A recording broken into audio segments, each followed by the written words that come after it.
Deixa eu te perguntar uma coisa, qual é a lógica da sua vida? Já pensou nisso? Qual é a lógica da sua vida? Por que você faz o que faz e por que você é o que é? Quais são os mecanismos internos que governam as tuas decisões? Por que é que você, quando está diante de uma opção que você tem que fazer, você vai por aqui e não por ali? E como é que chega numa outra situação muito semelhante, e em vez de você ir por aqui, você vai por ali? E alguém te pergunta, qual é a lógica da tua decisão? Bom, como nessa situação você fez essa decisão, eu achei que nessa daqui, pela lógica, você faria. Aí você rompe essa lógica. Não que eu ache que a vida inteira você vai ser uma pessoa balizada por uma razão irredutível ou, sei lá, tão concreta que não possa ser mudada, não é isso. Mas se nós somos cristãos e temos a palavra de Deus em nós, significa que nós temos uma lógica. A palavra a qual Cristo é identificado, é a palavra logos, que significa raciocínio, pensamento, significa cálculo, significa plano, significa projeto. Foi Heráclito, 400 anos antes de Cristo, que veio dizer que o logos, filosoficamente, deveria ser a razão primeira de todas as coisas que existem. Porque tudo que existe, existe a partir de alguém. Tudo que acontece, acontece por uma causa. E quando por uma causa você se torna alguma coisa, você também causa outras. Mas a primeira deveria ser uma causa que não tivesse sido causada por nada. Era uma primeira absoluta. Nada causou, mas a partir dela, todas as coisas ganhavam a causa. Então ele chamou isso de logos, um termo filosófico. É por isso que João, quando escreve o Evangelho, parece que ele faz um diálogo com a filosofia da época. E ele pega o termo que era filosófico, dos gregos, e bota isso aí no seu Evangelho. Dizendo, sabe aquele negócio que você falou do logos? Que é um plano, um projeto, um raciocínio, uma ideia, uma inteligência, um cálculo, um pensamento. Sabe aquilo que você falou? É isso aí mesmo, cara. E os gregos, é isso aí, nós acertamos, acertaram. Porque esse logos, a única coisa que vocês não sabiam é que esse logos, que não foi causado por ninguém e causa todas as coisas, ele é o princípio fundamental de tudo, ele tem um nome, ele chama Jesus. Porque o logos estava com Deus desde o princípio, e o logos era Deus. Todas as coisas foram feitas por intermédio dele, e sem ele nada do que foi feito se fez. E ele se fez carne e habitou entre nós. A palavra lógica, ela é uma derivação do logos. O que tem lógica é o que tem o raciocínio, o pensamento, o plano, o cálculo. A palavra de Deus dentro de nós é o próprio Cristo, afinal de contas ele habita em nós. Não sei se você se lembra, mas Paulo disse que as tábuas da lei, que eram leis escritas em tábuas de pedra, agora que Jesus habitava em nós, eram leis que estavam escritas em tábuas de carne, dentro do nosso coração. Aqui a gente tem a ideia da transformação, de que aquilo que eu sou, já não sou mais o que eu sou, mas o que ele escreveu dentro de mim. A minha lógica mudou. Bom, quando João Batista pregou e disse, arrependei-vos porque é chegado o reino dos céus. A palavra arrependei-vos, ou o verbo se arrepender, ou o substantivo arrependimento, metanoia, significa mudança de mente. É uma chave que gira e você muda a sua lógica. O cristianismo, ou melhor, a fé cristã, a vida no Evangelho, não é uma questão de obrigação. Não, você não vem na igreja para aprender novas regras e novas leis, e às quais você é obrigado a obedecer, porque se você não obedecer, alguém vai vir e vai te dar uma lapada. E é um negócio que é sacal, mas eu tenho que fazer, eu tenho que obedecer a Deus, senão eu perco a minha bênção. Esse é um tipo de fé que nega a Deus. Não, Zé. Eu creio em Deus para que Ele me dê a bênção. Então, você está negando Deus. Porque no centro da sua fé está você. E o que você vai receber, e o que você vai ter, e a bênção que você vai conquistar. Na verdade, buscar a Deus está em segundo plano. É só um caminho para alcançar o que eu quero. Eu não busco a Deus porque Ele é bom, ou porque Ele pode transformar a minha maneira de pensar e a minha lógica. Minha lógica está boa, eu quero isso aqui, é isso que eu quero. É isso que eu quero fazer e é isso que eu estou querendo ser. Eu só quero um caminho para conseguir o que eu quero. Então Deus se transformou apenas num balcão de negócios, onde eu o procuro para que Ele me dê aquilo que eu preciso. Essa não é a lógica da fé cristã. Quem pensa assim não tem o logos dentro de si. Não tem a ideia de Deus, a mente de Cristo. E a mesma frônesis, o mesmo nós traduzimos como sentimento que houve em Cristo Jesus, mas é mais amplo do que isso. A mesma razão, a mesma atitude, o mesmo impulso, o mesmo querer que estava em Cristo. Agora a gente começa a entender porque que Paulo diz que não vivo mais eu, mas Ele vive em mim. A carcaça, na verdade, sou eu. Mas a lógica do meu pensamento, o meu querer e o meu realizar já não são mais os mesmos. Porque apesar de eu ser eu já não sou mais eu. Porque agora Ele passou a habitar em mim. Não é uma questão dele me obrigar a fazer as suas leis, é que Ele escreveu as suas leis dentro de mim. O Logos me deu lógica. O Logos me deu uma razão e um pensamento diferente. A maneira como eu encaro a vida, é isso que a gente chama de cosmovisão, o jeito que eu enxergo o todo, o cosmos, mudou. E agora quando eu bato o olho nas coisas, elas alcançam uma outra amplitude, porque eu tenho um outro conceito dentro de mim. Mas vamos ler o que está escrito aqui, Paulo fala aos Filipenses 2:12 em diante. Ele que não estava próximo aos Filipenses, eu não sei se você se lembra, vou passar aqui, mas muito rápido. A gente fez uma série ainda lá no sindicato falando sobre as lições do caminho. Paulo ia fazer uma viagem missionária, ele briga com Barnabé, porque Barnabé queria levar João Marcos, e João Marcos já tinha dado um chapéu neles da outra vez, deixou eles no meio do caminho, os dois brigaram, e Barnabé, está lá em Atos 16, Barnabé vai para um lado para João Marcos, e Paulo vai para outro. E quando ele ia para a Ásia, de noite ele tem um sonho, e ele vê um homem macedônio, da região obviamente de Filipos, que dizia assim: passa a Macedônia e ajuda-nos. Ele acorda de manhã e falava: galera, quem está com ele na viagem, acho que era Lucas, Silas, ou era Timóteo, whatever. Depois você lê a Bíblia, irmão, você não vai querer que eu conheça a Bíblia também para pregar. Ele pega, só faltava essa agora. E aí ele pega e fala: não é para a gente ir para lá, para a Ásia, Deus quer que a gente vá para o lado da Macedônia. E eles chegam em Filipos. E aí eles chegam lá, sabe como é que é? Imagina como é que era. Você chegar, não, vou começar aqui a falar. Obviamente Paulo procurava as sinagogas onde tinham os judeus, mas ele vai no rio e encontra um monte de mulher lá. E uma delas era vendedora de tinta, de tecido, de púrpura, chamava-se Lídia. E ela tinha uma reunião na casa dela. Pô, louco demais. E aí ele pega e... legal, vamos começar por aqui então. Acho que Deus mandou a gente para cá. E ali começa uma pequena comunidade.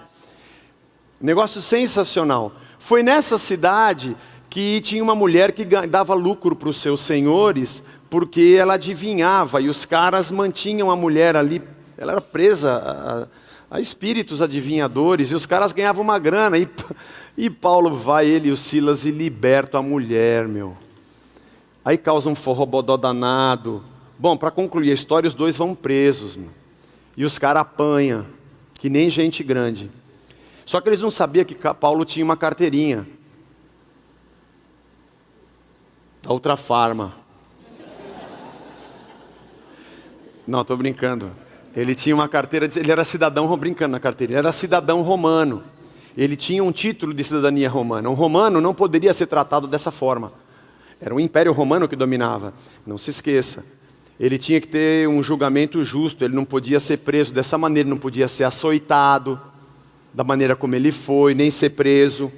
Mas a Bíblia diz que de noite eles cantavam hinos, ele e o Silas, ao invés de estar resmungando, falando palavrão, eles estavam só né? Estavam só ali cantando louvores a Deus. E aí vem um terremoto. Isso é a coisa mais louca que eu já vi no mundo. O terremoto quebra as cadeias, o terremoto quebra as paredes, mas soltou as cadeias. Os caras ficaram livres. E o carcereiro entra querendo fazer um araquiri. Falou, vou me matar porque todo mundo fugiu. Para ela falar assim, não se mata, que está todo mundo aqui, galera, ninguém foi embora. O carcereiro, ao invés de ficar preocupado e falando, que Deus incrível que deu o terremoto, ele não se espantou com o Deus do terremoto, ele se espantou com o Deus que estava dentro de Paulo. Como é que vocês não fugiram? Como é que vocês estavam cantando? Nós é que somos o tipo de gente que ficamos mais impressionados com as coisas que acontecem nas paredes do que com aquelas que acontecem dentro da gente.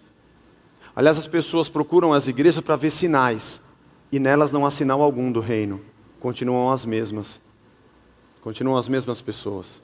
Bom, aquele carcereiro leva Paulo para casa, cuida das feridas dele, e fala assim, o que eu preciso fazer para ter o Deus que vocês têm? Não pelo terremoto, mas para ser como vocês são. As pessoas não vão conhecer a Deus pelo tipo de sinal que acontece na nossa vida, apesar de que eles acontecem. O pai de santo também faz sinal, a feitiçaria também faz sinal, a macumba faz sinal.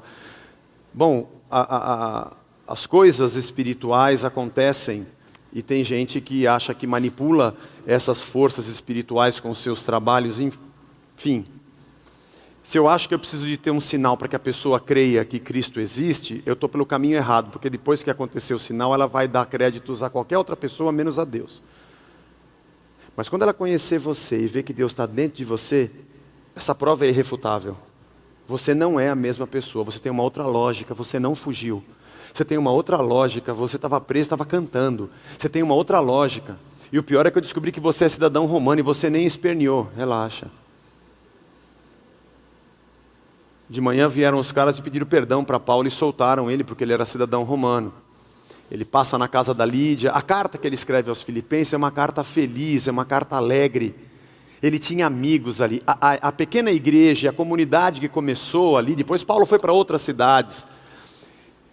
Mas aquilo que aconteceu ali, eu imagino, na minha ótica, que Paulo tinha um carinho muito especial. E a igreja que nasceu em Filipos, nasceu debaixo de paulada.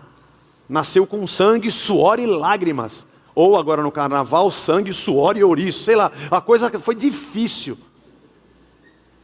Ele levou muita lapada no lombo.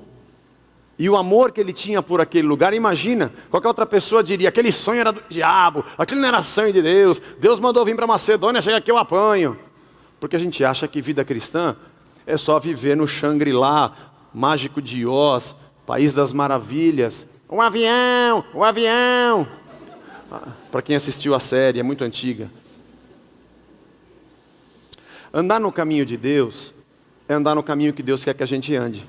Nada é bom e nada é ruim. Tudo é de Deus, então tudo é perfeito e maravilhoso. Quando a gente acha que é bom, pode ser que seja bom mesmo. Às vezes a gente acha que é bom e se mete em cada furada porque era coisa do Satã. E tem coisa que a gente acha que é ruim e Deus fala, não sabe nada. É esse caminho que vai te levar ali. Bom não é eu tentar criar minha própria lógica, mas é eu deixar que o Cristo que habita em mim coloque dentro de mim a sua lógica, porque Ele é o Logos. E as minhas decisões podem ser estranhas ao mundo, mas elas fazem todo sentido para quem serve a Deus. Qual é a lógica da sua vida? Paulo diz, assim pois, amados meus, ele estava longe dos filipenses, como sempre obedecestes, não só na minha presença, e provavelmente ele estaria preso, e ele tinha vontade de reencontrar os filipenses. Dá até um negócio quando a gente lê essa carta, porque no fim ele morreu e nunca mais voltou lá. Mas ele diz que ele tinha saudade deles e gostaria de vê-los outra vez. Mas vamos prosseguir. Não só na minha presença, mas muito mais agora na minha ausência, desenvolvei a vossa salvação com temor e tremor, porque Deus é quem efetua em vós tanto o querer como o realizar. Olha só, é Deus quem efetua em vós. É uma outra lógica, é Deus quem coloca dentro de você o querer e o realizar. O que você quer e o que você faz não é mais a lógica que você tinha, porque é Deus que faz isso dentro de você, segundo a sua boa vontade.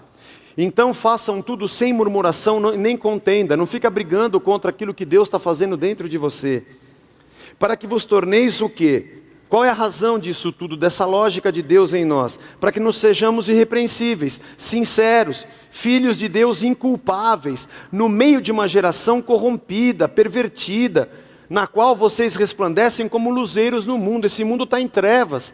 É a atitude de vocês que vai fazer resplandecer Deus para esse povo. É uma outra lógica e um outro jeito de viver. Talvez Paulo estivesse aqui se lembrando, lembra eu e Silas lá preso? Então é um outro jeito de pensar e encarar as coisas. Para que vocês possam ser luz nesse mundo escuro, preservando a palavra da vida. Ele usa a palavra logos aqui também, preservando o logos da vida. A gente poderia extrapolar dizendo, preservando a lógica da outra vida que vocês têm, para que no dia de Cristo, lá na frente, eu me glorie, de que eu não corri em vão e nem me esforcei inutilmente. As lapadas que eu levei aí, as pancadas que eu sofri, eu ainda vou olhar e falar, puxa, valeu a pena, porque essa galera continuou. E quando eu chegar no dia de Cristo, eu vou falar, Senhor, eu entendo porque o Senhor me mandou para Macedônia para apanhar. Porque ali estava nascendo a tua obra, tinha gente tua naquela cidade. Entretanto, mesmo que eu seja oferecido por sacrifício, por libação, sobre o serviço da vossa fé, eu me alegro com todos vós e me congratulo. Assim vocês também, pela mesma razão, alegrai-vos e congratulai-vos comigo. Qual é a lógica da nossa vida? 3 coisas eu queria falar para você sobre esse texto. Ele diz assim, Paulo dizendo para essa galera, desenvolvei a vossa salvação com temor e tremor.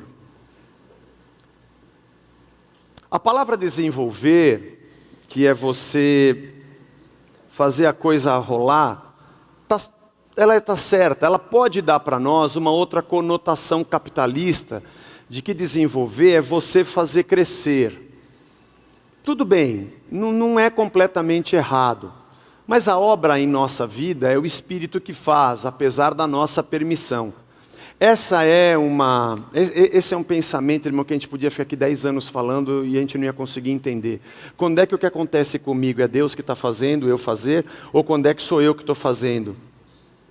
Porque tem hora que eu faço uns negócios que eu tenho certeza que é Deus que está fazendo, e tem horas que eu faço uns negócios que eu acho que só eu que estou fazendo. Geralmente quando está errado, é a gente que fez, viu, irmão? Geralmente é assim. Só para você ter um bom pensamento.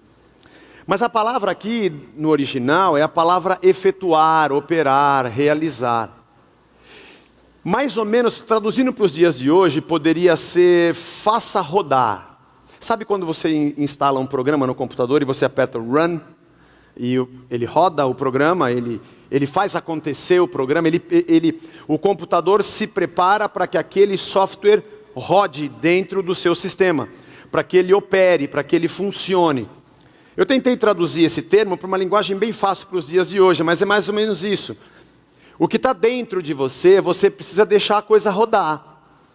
Você tem que deixar o negócio funcionar. A tua salvação, ela tem que rodar dentro. Esse é um programa que está dentro de você. E quando a gente fala de salvação, aqui tem um detalhe importante. Se eu dizer para você, você crê na salvação? Sim. Salvação do quê? Do que você é salvo? No inferno. Tá certo. Tá certo. Depois da queda, o homem se separou de Deus e aí entrou a morte. Essa separação causou um problema cósmico em tudo que existe, na natureza, no homem, nas relações, na relação com Deus, na relação consigo mesmo. O mundo já não é mais o mesmo sem Deus, não é o mundo de Deus, é o mundo dos homens. E aí então a coisa virou essa bagunça que a gente vive hoje, que vai degringolando de mal a pior. Então eu preciso de Deus para eu ir para o paraíso, quando acabar esse mundo eu ir lá para a glória. É verdade, mas quando a gente pensa só dessa forma, nós também estamos sendo mesquinhos. Porque alguém que busca a Deus para ser salvo na eternidade, está querendo dizer para mim e para Deus, para nós, de que enquanto Ele está aqui, está tudo bem. Eu sou perfeito aqui, eu só quero que Ele me livre da morte lá, aqui não precisa de mexer. Não. A salvação, ela tem um amplo significado. É que eu olho para a minha vida diante de Cristo e eu vejo os sinais da queda em mim. Porque o pecado está em mim, eu não sou o cara que eu deveria ser. Eu não sou o pai que eu deveria ser. Eu carrego ciúme, eu carrego medo, eu carrego vingança, eu gosto de dar um coicezinho aqui ou ali. Todos nós temos isso, como mães, como filhos. A gente carrega inveja, a gente é cheio de picuinha, nós somos fofoqueiros. Nós carregamos traumas, marcas negativas, agimos e reagimos pelas coisas que acontecem. Tem gente que a gente bate o olho e gosta de cara, o outro a gente bate o olho e não gosta, só por causa da camisa que ele está usando. Apesar de ser uma camisa terrível, mas a pessoa deve ser boa. Nós julgamos o livro pela capa, nós somos maledicentes. E aí eu vou até Deus fazer a minha alquimia e fazer um sacrifíciozinho para ver se Ele resolve lá no futuro. E quando eu morrer, que eu morro de medo, que me pelo de morrer, pelo amor de Deus, quando eu vou num caixão, num cemitério, eu não quero morrer. Quer dizer, posso, como dizia Chico Anísio, eu não tenho problema com a morte, eu só não queria estar lá quando ela acontecesse. E aí eu quero me livrar de lá, mas aqui nesse mundo, tá tudo bem comigo. Eu não tenho problema em ser invejoso, maledicente, de ser uma tranqueira, de ter coisas que passam na minha cabeça que ninguém sabe. Se tivesse uma tela na minha testa para passar o que eu pensei, você não acredita. Quando a Globeleza apareceu na tela, o que passou pela minha cabeça, se você visse, aliás, se todo mundo pudesse ver o que está dentro da gente, o podre que está dentro da gente, mas ninguém vê, então eu sou perfeito. A salvação tem uma amplitude enorme. Eu não quero ser salvo da punição eterna. Eu quero ser salvo também dos efeitos desta queda. Eu não quero mais ser quem eu sou. Senhor, eu queria que a minha vida fosse outra. Eu queria que os meus relacionamentos acontecessem em outras bases. Sabe quando eu vi Jesus, a maneira como Ele agia, o amor dele, a justiça dele, a temperança, o domínio próprio, a santidade, a solidariedade, o socorro, o amor, a graça, a exortação na hora certa com a palavra certa, o caminho reto que ele andava, a lógica que ele tinha.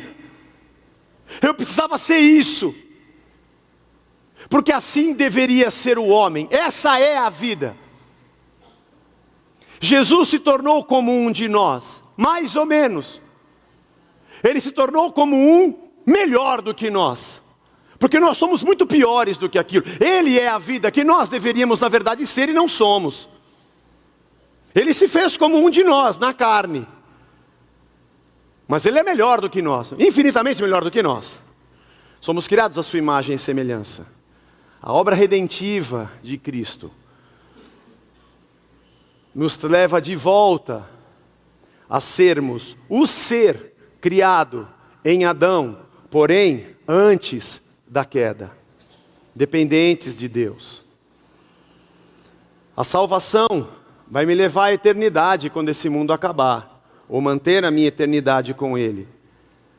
Mas eu desejo muito também que o desenvolvimento, usando essa palavra traduzida na língua portuguesa, ou esse programa que vai rodar na minha vida, mude e me salve dessa mentira que eu vivo. Me salve dessa ganância. Me salve dessa inveja. Porque quando eu olho para mim e vejo essas coisas, eu me envergonho de mim mesmo. E eu preciso ser salvo de mim. Eu preciso ser salvo desse sistema corrupto que entra até lá dentro do meu computador, para minha casa, para minha cabeça, nas músicas que eu ouço. E não dá para negar. A gente está bombardeado por uma outra lógica no mundo. Quando eu desejo a salvação, eu desejo algo muito mais do que apenas a eternidade, que já é grandiosa. É a obra maravilhosa da vida eterna. Mas eu quero ser salvo.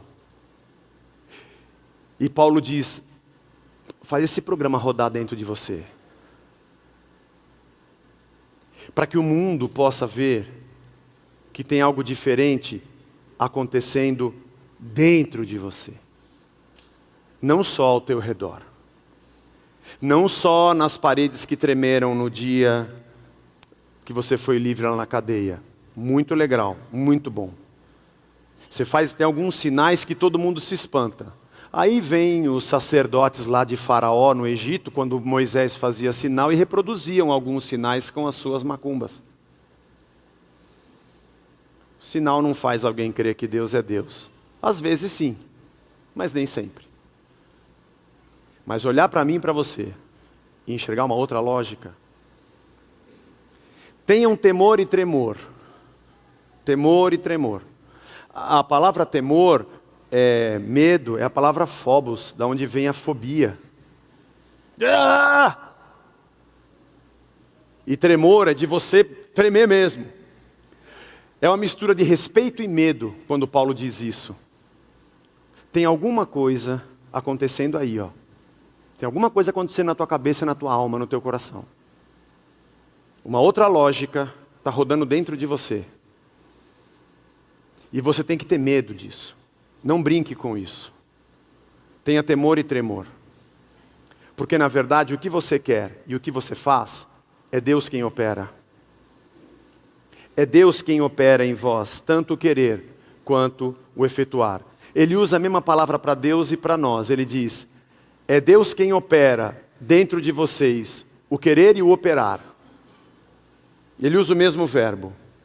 Deus opera na sua operação. Quando você faz, não é você fazendo, é Deus fazendo. Isso é difícil, irmão. Quantas vezes você pode dizer na sua vida que aquilo que você fez era Deus dentro de você te dizendo, vai, faça. Naquele site que você entrou, era Deus dizendo, entra e vê aí. Aquele filme depois da meia-noite que você viu, era você ou era Deus? Aquela resposta torta que você deu para o teu filho, era você ou era ele? Dentro do teu sistema aí, o que estava rodando? Tenha medo disso. Isso é uma boa palavra. Tenha temor e respeito. Tem alguma coisa muito séria acontecendo na sua vida. A outra lógica, o Logos, a palavra de Deus, está mexendo com você. É uma fase bonita. E vai durar pouco, só a vida inteira. Porque Paulo diz em Gálatas 5,17 que o Espírito milita contra a carne e a carne contra o Espírito. Para que não façamos o que seja o nosso querer. Porque Paulo dizia que no meu querer, de verdade, eu quero fazer a vontade de Deus, mas nos meus membros eu vejo a força da carne me levando a fazer o que eu não queria fazer. Fazer o que eu quero fazer, não é fazer o que a minha carne quer, essa é a lógica. É fazer aquilo que eu sei que eu preciso fazer. Você não segue a Jesus pelas coisas que Ele vai te dar. Se você faz isso, você está seguindo errado. Mas se você quiser continuar nisso, você está no lugar errado. Você segue a Cristo porque você não quer mais ser quem você é. Essa é a lógica. Eu quero que Ele me salve de mim mesmo. Por isso eu tenho temor. Porque Deus está agindo em mim. Maior prova, quando todos nós, essa galera toda, passa por aquele vidro e vai viver a vida nessa cidade. Uns aqui estão no comércio, outros na indústria, outros nos serviços, um no metrô, outro no ônibus. Nós somos luzeiros no mundo escuro. Na Bíblia a Mensagem, o Eugene Peterson fez uma metáfora. Ele disse, como hoje as cidades já são iluminadas, né? A gente não tem tanto a ideia da escuridão, o que significa, mas ele fala que nós somos um sopro de ar fresco no meio de uma sociedade poluída. O povo está... E vem alguém e é um sopro de ar fresco. Onde você encontra a vida e você relaxa. As ideias e a lógica da justiça, do amor, da compaixão, da dignidade, da honestidade que imperam dentro de nós, demonstram quem Cristo é para esse mundo. Mas para isso tem que ter uma rendição. Tem que ter uma rendição. Porque a lógica do Evangelho e da vida cristã é a morte. Essa é a lógica da nossa vida. Morrer. A gente podia aqui falar muitos textos, vou lembrar alguns. Vai, aquele que quiser vir após mim, negue-se a si mesmo. Joga fora você mesmo e me siga. Ou quando Paulo diz que Ele habita em nós e nós somos o seu templo. É Ele que nos dá a vida, porque nós estávamos mortos nos nossos delitos e pecados. É que a gente não sabe, achava que aquilo era vida. A lógica é a morte. Ou quando ele diz, estou crucificado com Cristo, morri. Não vivo mais eu, mas Cristo vive em mim. Essa é a lógica. Porque para mim, o viver é Cristo e o morrer é lucro. Cada dia que eu morro, eu estou no lucro. Ou quando ele diz em Filipenses 2 também, tudo reputei por perda. Eu que era cidadão romano, circuncidado ao 8º dia, fariseu segundo a lei, hebreu de hebreus, cidadão romano, tinha tudo isso eu reputei por perda. E joguei tudo fora, pela sublimidade do conhecimento do Filho de Deus. A lógica da nossa vida é a morte. E a lógica da nossa existência é a ressurreição. Muita gente pensa só nas coisas materiais e diz, eu vou viver de glória em glória. Hoje eu compro um carro, amanhã eu compro outro, amanhã eu compro um lado, e depois eu vou ampliar, eu vou matar, roubar, destruir. É coisa do diabo, pô. Aliás, o texto da palavra de Deus, quando Paulo diz andar de glória em glória, ele está falando sobre a obra transformadora do Espírito em nós, não das coisas que a gente conquista. É que você ouve a pregação, que o cara lê o versículo, mas você depois não lê em casa para ver se ele está falando besteira ou não. Não faça isso, se você quiser continuar gostando da pregação dele. Se não, se começar a ler a Bíblia, vai estragar a sua fé. Porque de glória em glória, é de morte em morte. Porque Paulo diz, por amor de ti somos entregues à morte o dia todo. A lógica da nossa vida é a morte. E a lógica da nossa vida é a ressurreição. Cada dia que eu me levanto, eu digo, isso aqui está errado, isso aqui tem que morrer na minha vida. Esse eu aqui tem que matá-lo.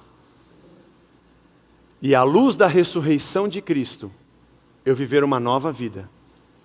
Uma nova lógica. Nós vivemos a vida de morte em morte. Essa é a verdade.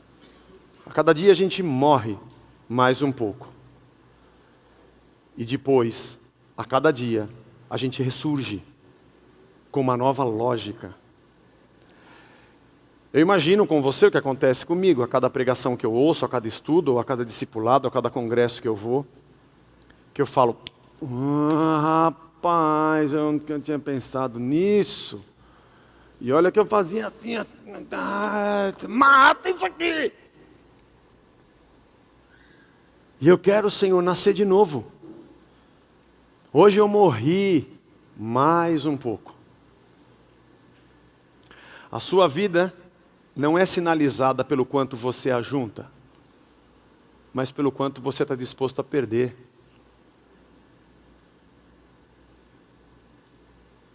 Abraão, sai da sua terra, sai da sua casa. Davi, vai para o deserto, não é aí em Jerusalém. Relaxa, José, pode deixar tudo para trás, ainda que você seja escravo no Egito. Coragem, Paulo, assim como você deu testemunho de mim em Jerusalém, eu vou te tirar daí, você vai para Roma. Não vai para a Ásia, passa a Macedônia e ajuda-nos. Discípulos, deixem para trás os barcos e as redes, e venham comigo. E quem quiser vir após mim, negue-se a si mesmo. O que eu faço, Jesus, para herdar a vida eterna? Cumpre os mandamentos. Isso eu já faço. Bom, então agora joga fora a sua vida. Morra. Venda o que você tem, dá para os pobres. Eu não estou interessado nisso. Quer que eu dou oferta para a sua igreja, Jesus? Não, minha igreja não é feita de dinheiro, ela é feita de gente. Pode dar para os pobres, dá para quem precisa. Aí você vem e me segue. É que agora eu não posso, porque eu quero cuidar dessas coisas aqui. Deixa os mortos sepultarem os seus mortos. Se você não tiver afim de jogar fora o que você é, para começar de novo, o que você está querendo não se chama Jesus, deve ser uma outra coisa. Porque a lógica da nossa vida é a morte. A morte de todo o comando do nosso próprio pensamento sobre nós. A morte da lógica de que eu estou no centro do mundo e tudo vem para mim. Não. Agora é lógica de que tudo que eu tenho eu perdi. E eu não sou o centro de tudo. O centro se chama Jesus Cristo. E eu vivo por Ele, porque dele, por Ele e para Ele são todas as coisas. E não tenho que me preocupar com o que eu vou ter, porque Ele, antes que eu peça, já sabe todas as coisas que eu necessito. Não ando ansioso por coisa alguma. Eu busco em primeiro lugar o reino de Deus e a sua justiça. As outras coisas, relaxa, Ele cuida de você porque Ele é bom e a sua misericórdia dura para sempre. Paulo está lembrando os irmãos de Filipenses de que todos os dias, a morte e a ressurreição, essa lógica da salvação, que me desliga da vida, da lógica desse mundo, e me prende a Deus e a sua lógica e a sua razão, possa imperar na minha vida. A gente podia resumir isso tudo dizendo que essa é a nossa vida cristã, isso é vida, isso é vida. O resto não é vida. A gente chama de vida, mas isso é vida. E poderíamos também dizer que essa é a nossa missão. Porque a maneira mais eficaz de você pregar Cristo é você vivê-lo, aonde você estiver. Começando dentro da sua própria casa. Não vai dar tempo de a gente falar sobre isso. Mas a dádiva do tempo que Deus nos deu, é porque só através dele que a gente consegue desenvolver a nossa vida. Tudo leva um tempo. E esse tempo tem que ser vivido no Senhor. Porque Ele é a nossa vida, enquanto a nossa vida é a nossa morte. Queria convidar você nessa manhã a compreender, abrir o seu coração e compreender que é Ele quem opera em nós o querer e o realizar. Nem sempre o que você quer é o que você deveria querer. E nem sempre o que você faz é o que você deveria fazer. Se a lógica da sua vida está centrada na sua satisfação, esse é um grande problema porque você é o centro da sua vida e você é o seu próprio Deus. Mas se a lógica da sua vida é glorificar a Cristo, porque Ele é Senhor, então você vai morrer para você mesmo. Mas não se preocupe, todas as outras coisas Ele vai cuidar. Porque essa é a lógica. Nós entregamos a nossa vida a Ele e nós o seguimos. No caminho, tudo vai bem.